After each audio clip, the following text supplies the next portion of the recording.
Hi, and welcome to the next lesson for Padel NBA players.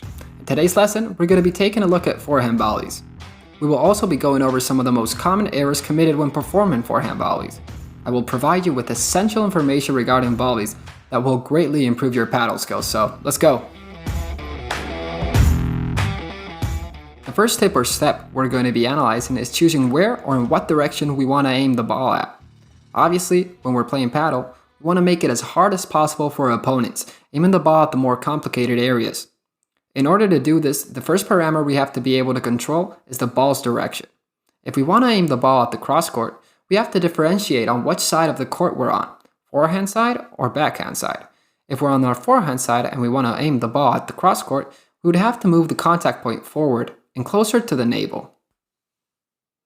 If we're playing on the backhand side of the court, and we want to aim the ball at the side areas, either cross court or down the line, the contact point should be moved further away from the body and slightly backwards. This is key because if at a given moment we want to hit the ball fall in a certain direction, but the conditions are not right. For example, imagine I'm playing on the backhand side of the court and I want to aim the ball at the cross court, but my opponent aims the ball at my body or very near my body. If this happens, I might have to change my initial intentions and go for an easier shot maybe towards the center of the court or even down the line. Why? Because from a technical perspective, we're not going to be able to aim the ball where we wanted, and it's more important to get the ball in. Once we've understood this, it is easy to see that the contact point is what will determine the ball's direction, and not the wrist movement, which some players use. You should never use your wrist to change the ball's direction. Doing so will cause you mistakes and more importantly injuries. As we will see further down the line, there is basically no ready position for volleys, since we will barely have any reaction time when doing them. We will have very little time to prepare and hit the ball. This is why the correct use of your body weight is essential. Your body weight will act as the motor for volleys, and the way we transfer this energy will result in higher and more efficient performance during games. The technique is what allows us to get the maximum performance with the minimum effort. In order to accomplish this efficiency, I recommend shifting your body weight from the back to the front. Right-handed players will shift their weight from the right foot to the left foot. On the other hand, if you're a left-handed player, from the left foot to your right foot, as you're seeing in the images on screen. This is essential, and I'm sure you've heard it before from your coaches. You will know you've transferred your weight correctly if your foot makes a sound when hitting the floor. Many coaches will tell you to step as if you're trying to kill a cockroach. It is very, very important for the impact to occur before your foot lands on the ground. You will hit the ball and then step with your foot. There's really no point in stepping before you hit the ball. This is because all of the force generated by the shift in your body weight will have already been wasted. You won't be able to use this force in your stroke, and you will have to volley just with the force generated by your arm. Not only is transferring your body weight important, but also doing it in the correct direction or direction you're aiming the ball towards. It is useless to shift your body weight in one direction and then play the ball in a completely different direction. This is because the forces won't be adding up. You will also be doing it wrong from a tactical point of view, because you won't be occupying the correct position after hitting the ball. For this reason, you have to do it in the same direction. Another common mistake in forehand strokes is, once you're in the ready position, the player moves his left foot forward, if they're right-handed, or their right foot, if they're left-handed. This will cause your body to turn sideways, very similar to the bandeja ready position.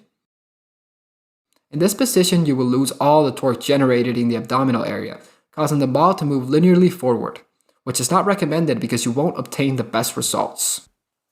Next important point, the non-dominant hand. What does our non-dominant hand do? Is it actually useful? This hand has many uses, but it carries out two main missions. The first one is to just simply hold the racket. As we've been saying along the course, this will relieve the weight and stress from the dominant hand during the game. And secondly, it will help us maintain balance during the stroke. When we're going to forehand volley, when we're in the ready position and right before we hit the ball, the non-dominant hand, left hand if you're a right-handed player, and right hand if you're a left-handed player, the non-dominant arm extends and opens up to the side, helping us maintain our balance during the stroke. The left shoulder is slightly more open, allowing the right shoulder or dominant shoulder to move forward. If we keep the non-dominant arm too close to the body, this will block our body's motion, causing mistakes, like for example crossing your arms, which is very common. This is a completely incorrect volley. And it also tends to happen with bandejas. You will notice that if you commit this mistake, the ball will always fall short. To get the ball further, we need to apply more energy and more speed to that ball. So remember, important, the non-dominant hand should open up, helping balance the stroke. and on impact, it should get out of the right shoulder's way. So now let's move on to the ready position. In the forehand volley as well as backhand volleys, the ready position is very important. A wrong ready position or a ready position that is too wide will prevent us from reaching the contact point correctly. Contact is the most important part of the stroke. If the contact does not take place correctly and centered on the racket, sufficiently advanced or delayed depending on the direction we're aiming for, everything else that we've done will have been completely useless. A quick ready position will guarantee the point of contact. I recommend that when you're playing up at the net, always try to think that the next ball from your rival will be a very complicated one. A quick ready position which projection does not exceed the height of the ears or shoulders, more or less as a reference. And in case of more comfortable balls, you'll have more time to wind your arm further back in order to accelerate or even add spin to the ball. But if you're always prepared for a complicated ball, you'll be without a doubt ready to hit absolutely any ball, complicated ones, and even easier, more comfortable balls. All of us are always trying to perform the best volleys possible in order to put pressure on our opponents. This is accomplished by adding backspin to our volleys. You can also play flat, but it's true that slices or backspins will generate better results, especially when aiming for walls. If you're trying to add more spin to your stroke, I recommend you don't do it with your wrist. And you don't do it by opening your racket and turning it under the ball. It is true that you will add more spin to the ball, but when the ball is coming towards you very fast, you're going to lose control of the ball, and the ball will probably just go straight to the glass. I'll give you a tip, more like a reference tip. So, once you're in the ready position, your elbow should be at the same height as the ball. This is very important, so remember, your elbow should be at the same height as the ball, not the racket. Why? This guarantees that your racket will be following a descending motion, and the only way to apply a backspin to the ball is by following a descending motion. So, this movement, the ball rotates and moves over your racket, generating that counter rotation that is called backspin or slice. If you apply these tips to your play, you will perform excellent volleys. When hitting backspins, you should always take into account the ball's height. We're generally going to slice the ball or add a good amount of backspin to the ball when the ball is more or less at a medium height, for example, between your chin and your chest. If the ball is coming towards us at a medium height, we will be able to comfortably transfer all our energy to the ball, always following a descending motion.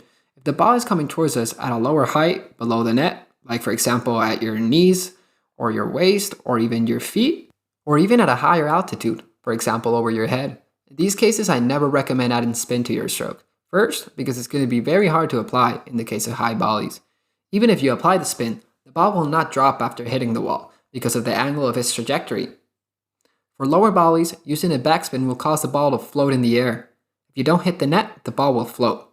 And if your opponent is able to read this, he will move up and volley, making the court smaller and generating a lot of pressure on us.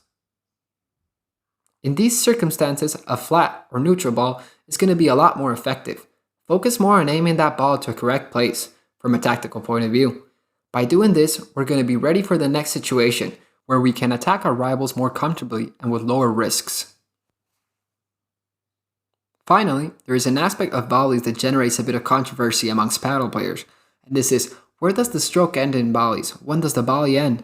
You shouldn't be too worried about this, because it will depend on many factors. First of all, it will depend on the force you apply to the volley. If you volley very hard, your arm could even end at the opposite shoulder, making your volley look more like a smash or a víbora.